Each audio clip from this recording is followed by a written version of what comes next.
இருந்தவரும் இருக்கிறவரும் வருகிறவரும் ஆகிய இயேசு கிறிஸ்துவின் அன்பான நாமத்தினாலே உங்கள் ஒவ்வொருவரையும் வாழ்த்தி இந்த புதிய நாளிலும் தேவனுடைய ஜீவனுள்ள வார்த்தையின் மூலமாய் உங்களை சந்திப்பதிலே நான் கர்த்தருக்குள் மகிழ்ச்சி அடைகின்றேன்.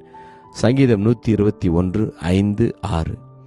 கர்த்தர் உன்னை காக்கிறவர், கர்த்தர் உன் வலது பக்கத்திலே உனக்கு நிழலாயிருக்கிறார். பகலிலே வெயிலாகிலும் இரவிலே நிலவாகிலும் உன்னை சேதப்படுத்துவதில்லை. Psalms 121:5-6. The Lord is your keeper. The Lord is your shade at your right hand. The sun shall not strike you by day, nor the moon by night. Amen. கர்த்தருடைய நாமம் மகிமைப்படுவதாக. உங்களையும் என்னையும் காக்கிற தேவன் உங்களுக்கும் எனக்கும் ஒரு தீமையும் வராமல், ஒரு சேதமும் வராமல் நம்மை காக்கிற தேவன் ஜீவனுள்ள தேவனாய் இருக்கின்றார். எனவேதான் இந்த சங்கீதத்தில் ஒவ்வொரு வார்த்தைகளும் உங்களையும் என்னையும் அது ஆறுதல் படுத்துகிற வார்த்தைகளாயும் நம்மை திடப்படுத்துகிற வார்த்தைகளாய் இருக்கின்றது.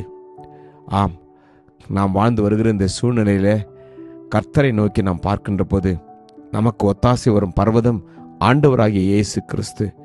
வானத்தையும் பூமியையும் உண்டாக்கின கர்த்தர் உங்களுக்கும் எனக்கும் நிச்சயமாய் உதவுவார்.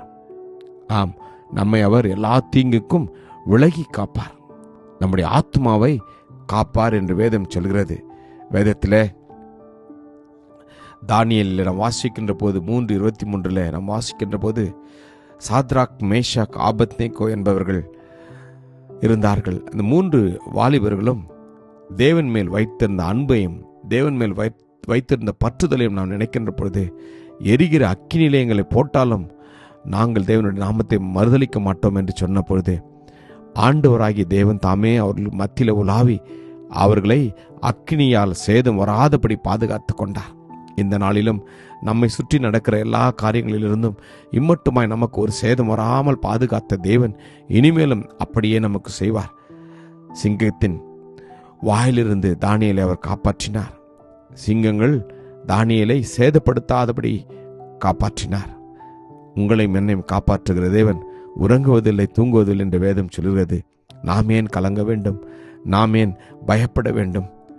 பவுலையும் ஷீலாவையும் அவர் காப்பாற்றினார். உங்களையும் என்னையும் அவர் நிச்சயமாய் காப்பாற்றுவார். சோர்வுகள், கஷ்டங்கள், பாடுகள் வருகின்ற போது தேவனை துதிக்க கற்றுக்கொள்வோம். கர்த்தர் நிச்சயமாய் நம்மை அவர் ஒரு சேதம் இல்லாமல் பாதுகாத்து கொள்வார். இந்த நாளிலே நம்முடைய இருதயத்தை அர்ப்பணிப்போமா? கிருபையும் இரக்கமும் நிறைந்த நல்ல தகப்பனே, இந்த நல்ல நாளுக்காக உமக்கு நன்றி அப்பா. இம்மட்டுமா எங்களை பாதுகாத்தீங்களே, உமக்கு நன்றி. ஒரு சேதமும் வராதபடி ஆண்டவரே எங்களை காக்கிற உம்முடைய கிருபைக்காகவும் உம்முடைய வல்லமைக்காகவும் உம்முடைய ரத்தத்திற்காகவும் உமக்கு நன்றி அப்பா. ஒரு சேதமும் வராதபடி இத்தனை வருடங்களாக எங்களை காத்தீங்களே, உமக்கு நன்றி. தொடர்ந்து உம்முடைய பரிசுத்த ரத்தம் எங்களை பாதுகாக்கட்டும் அப்பா. அர்ப்பணிக்கிறோம். இயேசு கிறிஸ்துவின் வல்லமில்ல நாமத்திலே ஜெபிக்கிறோம் ஜீவனுள்ள நல்ல தகப்பனே. ஆமென். God bless you. Jesus loves you. Amen.